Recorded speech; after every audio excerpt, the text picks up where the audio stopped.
అందరూ ట్రైలర్ చూశారు, నేను సినిమా చూశాను. ఏం తీశారు? ఏం తీశారు? ఏం తీశారయ్యా?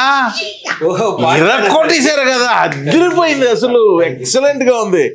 అందుకే ఈ హ్యాపీ మూడ్ లో మీ అందరినీ పిలిచి ఓ ట్రీట్ ఇద్దామని ఫిక్స్ అయ్యా. So ready for treat?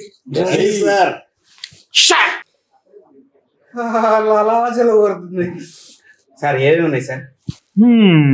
Tiger prawns, fish curry, crab, chicken biryani, ఓ fish fry, white rice, Saleem భాయ్, कर्ड भी है सर.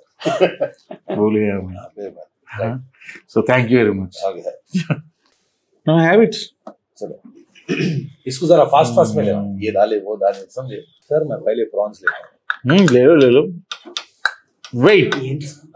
सलीम भाई, ये प्रॉन्स लेने से पहले मैं एक सवाल पूछना चाहता हूँ. सवाल? తెలుగులో ప్లీజ్. మీకు ఒక్కరికే కదా, అందరినీ అడగాలి. సినిమా ప్రొడ్యూసర్ అని మాటకే నేను కానీ ఎంత టార్చర్ పెట్టారా మీరు అందరూ. మీరు కాకపోతే నేనా? మా జీవితంలో మళ్ళీ ప్రొడ్యూసింగ్ చేయకూడదు అన్న రేంజ్ నన్ను తీసుకెళ్ళిపోయారు కదా. 3 సినిమాలు చేస్తున్నారన్న. ఎవరు? అవును, మీ నుండి నేర్చుకొని ఎలాంటి వాళ్ళతో చేయకూడదో తెలుసుకొని వాళ్ళు పెట్టుకొని నేను చేస్తున్నాను. ఇది పెద్ద స్టేట్మెంట్.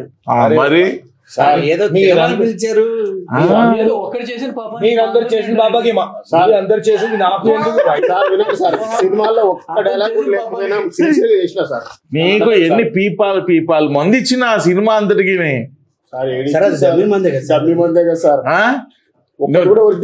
ఒక్కరోజైనా సరే నేను డమ్మీ మంది ఇస్తే యాక్షన్ అని చెప్పాడు. ఎగ్జాక్ట్లీ ఈయన కోసం నేను రోజు ఒరిజినల్ మంది ఇవ్వాల్సి వచ్చింది తెలుసా. డమ్మీ అన్నారు మీరు? చెప్పలేదు అంటే నేను డమ్మీ అనుకున్నాను.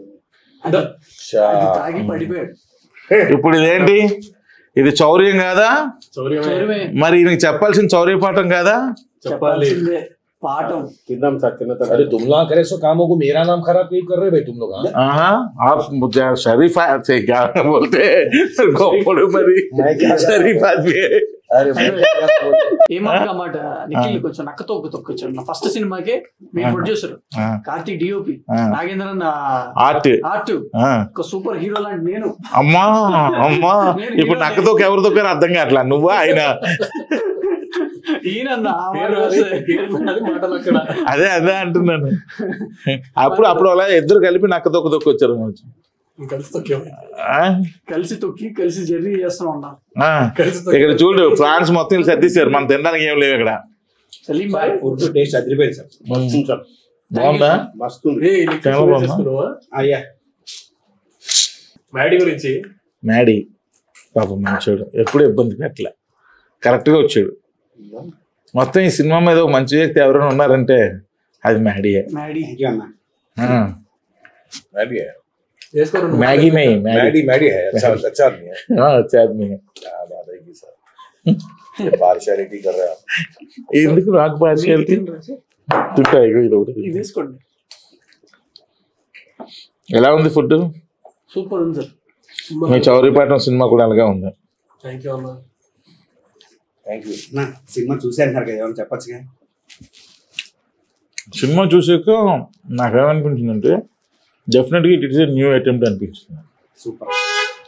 నేను ఏదైతే ఫస్ట్ టైం కార్తీక్ గట్టుకుని నాకు కథ నేరేట్ చేస్తే నేను ఏదైతే కొంచెం ఎక్సైట్మెంట్ ఫీల్ అయ్యానో దానికి తగ్గట్టుగానే సినిమా ఉంది. బట్ రెగ్యులర్ సినిమా లాగా అయితే లేదు. సంథింగ్ డిఫరెంట్ మూవీ లాగా నిజంగా చాలా బాగా చేశారు. కార్తీక్ ఫోటోగ్రఫీ కానీ అలాగే మనోడు డైరెక్షన్ కానీ ముఖ్యంగా మన హీరో ఎక్సలెంట్గా ఉన్నాడు, చాలా బాగున్నాడు. లవ్ సీన్స్లో అదిరిపోయాడు. హీరోయిన్ మధ్య కెమిస్ట్రీ ఇంకా చాలా బాగుంది సినిమాలో. నాకు నచ్చిందని చెప్పనన్నా, క్లైమాక్స్ లో ఒక ఆర్ఆర్ ముఖ్యంగా ఒక వాయిస్ వస్తుంది, చౌర్య పాఠం అని. అదైతే నెక్స్ట్ లెవెల్ అన్న. అది మరి గ్రేట్ సింగర్ అదే కదా బిహైండ్ స్టోరీ ఆఫ్ దిస్. ఏంటి ట్రైలర్ లో చౌర్య పాట అనే సౌండ్ వచ్చింది, అది ఎవరు అనుకున్నారు వాయిస్? మనమే. అది సూపర్ సార్. ఆర్ఆర్ లో కూర్చున్నారు, ఏదో పడాలి అన్నారు. డేవిడ్ తోటి ఇప్పుడు టైటిల్ డేవిడ్ పడాలి అక్కడ. మనోడు ఆల్రెడీ ఒక హైలో ఉన్నాడు. డేవిడ్ నేను పాడతాను అన్నాడు.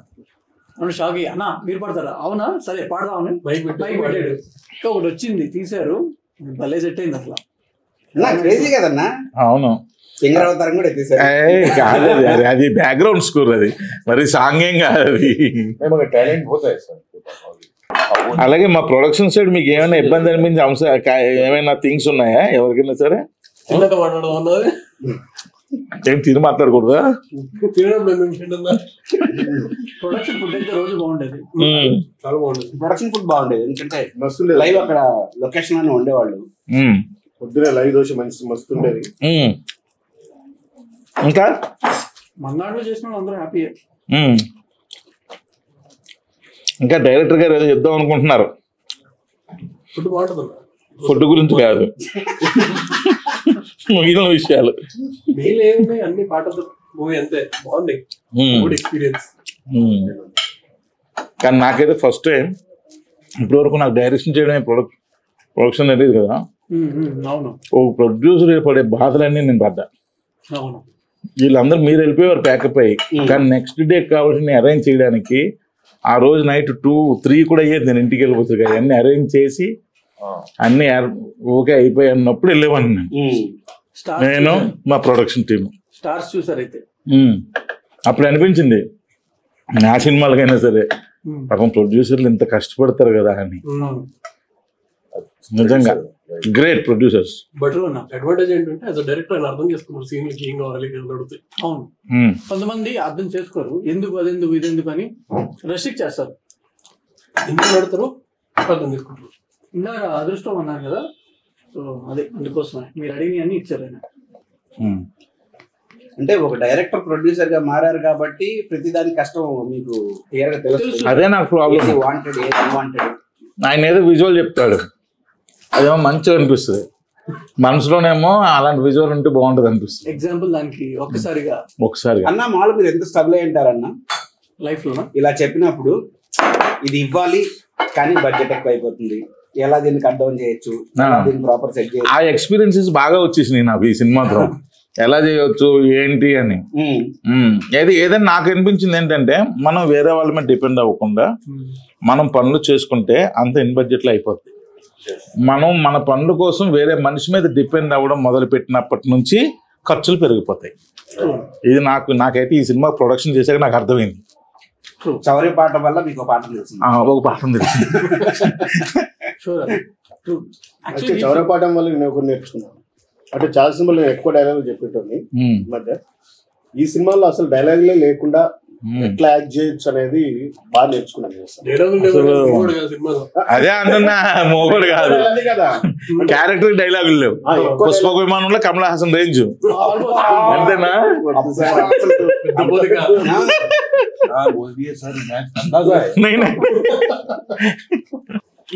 పుష్పక విమానంలో కూడా కమల్ హాసన్ గారికి డైలాగ్స్ ఉండవు, సైలెంట్ గా ఉంటది, కానీ పర్ఫార్మెన్స్ తిరగకూడేస్తారు ఆయన. పోతే ఇక నాకు ఇంకొకటి మా హీరోని అప్రిషియేట్ చేయాల్సిన విషయం ఏంటంటే, పాపం సాంగ్ కోసం ఏంటి అది ఏరియా లదాఖ్, అక్కడ ఆక్సిజన్ లెవెల్స్ కూడా అప్పుడు చాలా లోలో ఉంటే అక్కడ వాతావరణం అది అనుకూలించక అందరూ అసలు వద్దనే చెప్పారు. కానీ ఆ టైంలో కూడా మా డైరెక్టర్, మా హీరోయిన్, డాన్స్ మాస్టర్ అందరూ కూడా దానికి మిమ్మల్ని అప్రిషియేట్ చేయాలన్నా. ఎందుకంటే ఇంకోళ్ళు అయితే వైజాగ్ వెళ్ళి తీసుకొచ్చేయండి, అరకులు తీసుకొచ్చేయండి, పక్కన గోవా వెళ్ళి తీసుకొచ్చేయండి అన్నారు. అన్న ఇక్కడ లదాఖ్ వెళ్తానంటే మీరు ఒక అమౌంట్ ఆఫ్ బడ్జెట్ ఇచ్చారు, చిన్న అమౌంట్, దాని మీద కొంచెం దాటింది. బట్ ఆ బడ్జెట్ లో మీరు ఫినిష్ చేసుకోవడానికి అదొక పాఠం. ఇచ్చిన బడ్జెట్ కి డబుల్ బడ్జెట్ కనిపిస్తుంది. బట్ విజువల్ గా చాలా బాగుంది, చాలా వండర్ ఉంది. కాకపోతే అదొక పాఠం మా ఇద్దరికి. అంటే మేనేజర్ ప్రతి ఒక్కరితో మాట్లాడుకుని జాగ్రత్తగా చేసుకుని, ఈవెన్ మన ఫ్రేమ్ లో ఆ బ్యాక్గ్రౌండ్ లో ఎంటీ ప్లేస్ లో ఒక రెక్టాంగిల్ షేప్ ఒకటి ఉంటుంది కదా, అవి బ్యాంబూ స్టిక్స్ అన్ని దగ్గరుండి మాట్లాడుకుని అక్కడికి నేను చేసుకున్నాను. నాకు ఇప్పటికీ ఆ సాంగ్ లో షాట్ చాలా ఇష్టం. హీరోయిన్ దగ్గర హీరో ఇలా వస్తా ఉంటే ప్రొఫైల్ లో గింబల్ చార్జ్ షాట్ ఒకటి ఉంటుంది, అది చాలా ఇష్టం. అది ఆ కెమెరా గింబుల్ ఆపరేటర్ సూపర్ చేశాడు. Hero heroine body language timing perfect గా వచ్చినాయి. నాకు చాలా ఇష్టం ఆ షాట్. नहीं सर वैसा वैसा नहीं है सर, हीरो हीरोइन आर्टिस्टों का नहीं है, प्रोड्यूसर अच्छा रहना। ले जीरो मच्छी प्रोड्यूसर सर, प्रोड्यूसर है, मैं समझ रहा आपके बारे में क्या बोले लोग, अरे त्रिना राव सर अरे चाला हैप्पी है, वो है क्या है, बहुत मस्त रहते हो, उन्होंने कॉम्प्रोमाइज नहीं करते क्वालिटी पे, ये ले जी तुम ले, मैं बात में लगाते रहता हूँ। हाँ सर, बहुत अच्छा है सर, వెరీ గుడ్. ले लो घर को भी ले लो. కానీ సినిమా అయితే మాత్రం ఫస్ట్ నుంచి ఒక గ్రాఫ్ అలా రైజ్ అవుతూనే ఉంది. నేను చూశాను కాబట్టి క్లైమాక్స్ వరకు భలే రైజ్ అయింది. ఇట్స్ ఏ లైక్ అంటే ఫస్టే తను చెప్పాడు డార్క్ కామెడీ ఫిల్మ్ అని. సో ఎక్కడ కూడా స్కేల్ తగ్గలా, పర్ఫెక్ట్గా ఉంది. ఎక్కడ ఎంత ఏం కావాలో అది ఉంది. ఆర్టిస్టులు అయితే అందరూ కొత్త వాళ్ళే కానీ బట్ క్యారెక్టర్కి తగ్గట్టు ఉన్నారు అందరూ కూడా. ప్రతి ఆర్టిస్ట్ అలాగే ఉన్నారు. అలా ఎవరైనా ఇప్పటివరకు మీకు అంటే మిక్సింగ్ లో కానీ లేదంటే సౌండ్ ఎఫెక్ట్స్ లో కానీ కొత్త వాళ్ళు చేశారు, కొంచెం కొత్తగా ఉంది, కొంచెం సరిగ్గా చేయలేదు అని ఏమన్నా కంప్లైంట్? అలా ఏమనలేదు, అందరూ చాలా మెచ్యూర్డ్గా చేశారు అన్నారు. మెయిన్ హీరో కూడా చాలా మెచ్యూర్డ్గా చేశాడు అని చెప్పారు. అందరూ పర్ఫెక్ట్ కాస్టింగ్ యాక్ట్ అన్న. ఈవెన్ బాగా సార్, మన film even though chemistry between the hero heroine కూడా సూపర్ గా ఉంది. అంతా చాలా బాగుంది. Basically I'm very happy. As a producer ఈ చౌర్యపట్నం సినిమా చూసి నేను ఏం నేర్చుకున్నానో నేను ముందే మీకు చెప్పేసా. ప్రొడ్యూసర్ అన్నవాడు ఎలా ఉంటే, ప్రొడ్యూసర్ యొక్క పాత్ర ఏంటి, ఎలా ఉండాలి అన్నది నేను ఏం నేర్చుకున్నాను అన్నది చెప్పా. So what you learn from this movie Chauryapaatam cinema చేస్తున్నప్పుడు? సినిమా చేస్తున్నప్పుడు కదన్నా, ఓవరాల్ గా సినిమా అయ్యేంత వరకు ముఖ్యంగా ఫిలిం ఇండస్ట్రీ ఇది ఒక్కళ్ళ మీద డిపెండ్ అయ్యి ఉంది కాదు. లెట్స్ ఇప్పుడు నేను ఒక్కడనే కష్టపడితే అయ్యేది కాదు, లేదంటే మీరు ఒక్కళ్ళే డబ్బులు రిలీజ్ చేస్తే అయ్యేది కాదు. మ్యూచువల్ గా అందరు ఎఫర్ట్స్ ఉండాలి. దీంట్లో ఏంటంటే మనకు అర్థమైంది, when time happens it happens. అప్పటి వరకు మనం ఫుల్ ఎఫర్ట్స్ ఇవ్వాలి. రెస్ట్ ఆఫ్ ద మనం ఏమంటారు హానెస్ట్ గా మన ఎఫర్ట్స్ మనం అయితే ఇవ్వాలి. రిజల్ట్ అయితే మన చేతిలో ఉండదు, పీపుల్ చేతిలో, గాడ్ చేతిలో ఉంటుంది. బట్ అక్కడి వరకు ఆ లాస్ట్ బిట్ వరకు పోరాడాలంటారు కదా, అక్కడి వరకు మనం ఫైట్ చేయాలి. సో ఆ లాస్ట్ బిట్ వరకు యాజ్ ఏ హీరో నువ్వు పోరాడాను, ఈ సినిమాకి నా సాయి శక్తిలో మొత్తం పోరాడాను అన్న కాన్ఫిడెంట్ గా ఉన్నావా? షూర్ అన్న, డెఫినెట్ గా ఉన్నాను. నేను నిఖిల్ కూడా బెస్ట్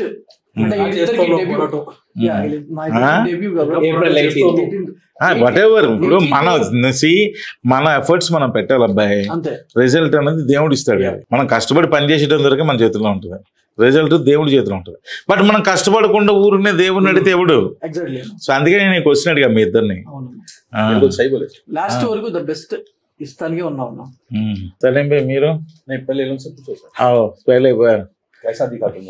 మ్యాడీ అంటే ఒక యాక్టర్ గా స్క్రిప్ట్ అది ఎంత ముందే తెలిస్తే ఇలా చేయొచ్చు, అలా చేయొచ్చు, డైలాగ్ ఇలా చెప్పొచ్చు, మాడ్యులేషన్ ఇలా చెప్పొచ్చు, ఇలాంటి ప్రిపరేషన్స్ అన్ని చాలా ఉంటాయి కదా. కానీ ఈ సెట్ కి వచ్చిన తర్వాత నిఖిల్ సీన్ అసలు పంపించాను. డైరెక్టర్ దగ్గర నుంచి సీన్ అసలు ముందు వచ్చే ఛాన్సే లేదు. సెట్ కి వెళ్ళిన తర్వాత వెంటనే ఇస్తారంటే లేదు. షార్ట్ కి వెళ్ళే ముందు దా కూర్చో అని ప్రాపర్ సిచ్యువేషన్ ఎక్స్ప్లెయిన్ చేశాడు. ఇది డైలాగ్ అనేది మొత్తం అంతా చదివి నీట్ ఎక్స్ప్లెయిన్ చేసి, అంటే బ్రెయిన్ లో కూర్చుని పోతుంది కంప్లీట్ గా. ఓకే, బ్లాంక్ గా వచ్చి అంటే ఒక వైట్ పేపర్ లా వస్తే డైరెక్టర్ కావాల్సింది రాసేసుకుంటాడు ఆయన అనేది చాలా చోట్ల విన్నాను. ఈ సెట్ కి వచ్చిన తర్వాత ప్రాపర్ ఎక్స్పీరియన్స్ చేశాను. రెండు రకాలుగా కూడా మౌల్డ్ అవ్వచ్చు అనేది నేను ఈ సెట్ లో నేర్చుకున్నాను. అంటే ఆయనకి కావాల్సినట్టు నేర్చుకుంటారు. ఎగ్జాక్ట్లీ అది అదే ఇదే నేను బాగా నేర్చుకున్నాను. నేను థియేటర్ బ్యాక్గ్రౌండ్ నుంచి వచ్చాను. Very good. అంటే అక్కడ నుంచి నేను చాలా ఎక్కువ స్క్రిప్ట్ చదవడం అలవాటు. బట్ ఈ సెట్ కి వచ్చిన తర్వాత ఫస్ట్ రోజు ఉంటదేమో అనుకున్నాను. ఓకే, ఈ సీన్ లో ఉంటదేమో, నెక్స్ట్ సీన్ లో ఉంటదేమో అనుకున్నాను. నెక్స్ట్ సీన్ లో చూస్తే ఒక డైలాగ్ ఉంటుంది. అంటే థర్డ్ డే అర్థమైంది, ఓకే నా క్యారెక్టర్ ఇలాగ ఉండబోతుంది, ఇట్లా డిజైన్ అవ్వబోతుంది. అంటే ఫస్ట్ ఆయన ఇప్పుడు నిఖిల్ గారు ఏంటంటే నాకు బాగా నేర్చుకున్నది ఏంటంటే 2 విషయాలు బాగా నేర్చుకున్నాను. ఒకటి చాలా కూల్ గా ఉండడం ఎలా అందరితోటి నవ్వుతూ, అదొకటి ఆయన డైరెక్టర్ గారి నుంచి నేర్చుకున్నాను. Very good. 2 డైలాగులు లేకున్నా ఏం లేకున్నా కూడా మనము ఎంత ఎక్స్ప్రెషన్ చాలా అద్భుతంగా ఆడియన్స్ కనెక్ట్ అయ్యే విధంగా ఇవ్వచ్చు అనేది నా టీం నుంచి నేర్చుకున్నా. మా కోఆర్టిస్ట్ కూడా బాగా సపోర్ట్ చేశారు సార్. చేశారా? అండ్ మీరు అప్పుడప్పుడు సెట్ కి వచ్చి మమ్మల్ని కొంచెం బూస్ట్ ఇచ్చేవారు. అబ్బాయిలు ఎలా ఉన్నారు, ఎలా చేస్తున్నారా అని. అంటే ఒక మంచి పెద్ద డైరెక్టర్ వచ్చి మాకు బూస్ట్ ఇస్తుంటే ఎట్లా ఉంటుంది సార్, మాకు కూడా ఒక ఎనర్జీ వచ్చేది. అయిపోయింది సూపర్ అని. అవును. ఇంకోటి ఏంటంటే నేను సినిమాలో చూశాను, ఒక్క డైలాగే ఆయన పర్ఫెక్ట్గా ఇలా ఒకే ఒకటి ఉంది, అమ్మ ఈయన ఇప్పటికే నేను నోరు ఇప్పాడురా బాబు అనిపించింది నాకైతే డైలాగ్ వినగానే. ఇక్కడ వరకు అసలు ఇప్పటికే నిప్పాడురా బాబు అనిపించింది. అంటే అదే కీ డైలాగ్ యాక్చువల్లీ మొత్తం ఆయన క్యారెక్టర్కి. బట్ చాలా క్లియర్గా ఫుల్ క్లారిటీతో తీస్తాడు సినిమా నిఖిల్. నిజంగా గొప్ప గ్రేట్ అది. తీరా సెట్స్ మీదకి వెళ్ళిపోయారు, అంతా వెళ్ళిపోయారు. చిన్న టెన్షన్తో నేను సెట్స్కి వచ్చాను ఆ రోజు వచ్చి నెమ్మదిగా ఫస్ట్ డే చిన్న టెన్షన్ పడుతూ వచ్చా. ఏంటంటే ఎలా చేస్తున్నాడో ఏంటో, మళ్ళీ ఇప్పుడు సమ్మగా చేయలేకపోతే ఇప్పుడు మళ్ళీ ట్రైనింగ్ క్లాసెస్ పెట్టాలి, అవి పెట్టాలి, ఇవన్నీ చేయాలని ఒక చిన్న టెన్షన్తో వచ్చి మన నిఖిల్ని పక్క తీసుకెళ్ళా. అందరి ముందు కాకుండా ఒక పక్క తీసుకెళ్ళి, నిఖిల్ ఏంటి మా ఊడి పరిస్థితి ఏంటి అది అంటే, లేదన్నా పర్వాలేదు చేస్తున్నాడు ఓకే అన్నాడు. ఓకే అన్నాడు, సూపర్ అనట్లేదు, ఓకే అంటున్నాడు. ఓకే అన్న కానీ కొంచెం భయం వేసింది. ఎందుకంటే యాక్టింగ్ చేయడం వేరు, కెమెరా ముందు చేయడం వేరు.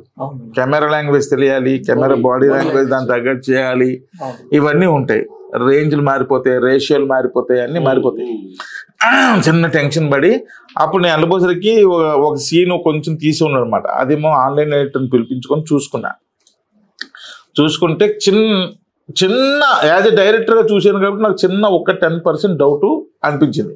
బట్ నాకేమనిపించింది, ఇది first day of the shoot, first day 10% అంటే మా వాడు మంచి మెరిట్లోనే ఉన్నాడు. ఈ సెకండ్ డే థర్డ్ డే పెరుగుతుంటే ఇంకా డెవలప్ అయిపోతాడు, ఇంక టెన్షన్ పడక్కర్లేదు అనుకున్నాను. మళ్ళీ సెకండ్ డే కూడా వచ్చాను, థర్డ్ డే నుండి రాలేదు. ఇంకా అర్థమైపోయింది ఇంక చేసేస్తాడు అని. సో నిజంగా నేనైతే ఎక్స్పెక్ట్ చేయలేదు. చాలా బాగా చేశాడు, అసలు చాలా మెచ్యూర్డ్ చేశాడు. నా డబ్బింగ్ కూడా వేరే వాళ్ళతో చెప్పిద్దాం అంటే నాకు నచ్చలా, లేదు ఆయనే చెప్పాలని పట్టుబట్టి. యాక్చువల్లీ మీరు గుర్తుంటే ఫస్ట్ టైం మీకు డెమో షూట్ పంపించాం. మీరు ఎక్కడున్నారు? యూరోప్ లో ఉన్నారు. యూరోప్ లో ఉన్నప్పుడు సాంగ్ షూట్ ఉన్నప్పుడు పంపించారు. అవును. సో అలాగా హీరో మీద నా కాన్ఫిడెన్స్ అప్పుడు వచ్చింది అనమాట. ఓకే ఇంక చేసేస్తాడని. ఆ తర్వాత నుండి ఇంక నేను చూసుకోలేదు, వారం ఒకసారి చూసుకుంటూ టచ్. చాలా మెచ్యూర్డ్గా చేసాడు అనిపించింది. అందుకే నేను డబ్బింగ్ కూడా వేరే వాళ్ళు వద్దాను సార్, తన వాయిసే పెట్టండి అన్న. ఎందుకంటే ఫ్రెష్ గా ఉంటది తను చెప్తేనే. పాయల్ కూడా తన ఓన్ వాయిస్ చెప్పడం వల్లే అంత ఫ్రెష్ గా అనిపించింది. ఆల్ థియేటర్స్ లో మాకన్నా కొంచెం మా స్థాయిలో మేము గ్రాండ్ గానే రిలీజ్ చేస్తున్నాం. మీరు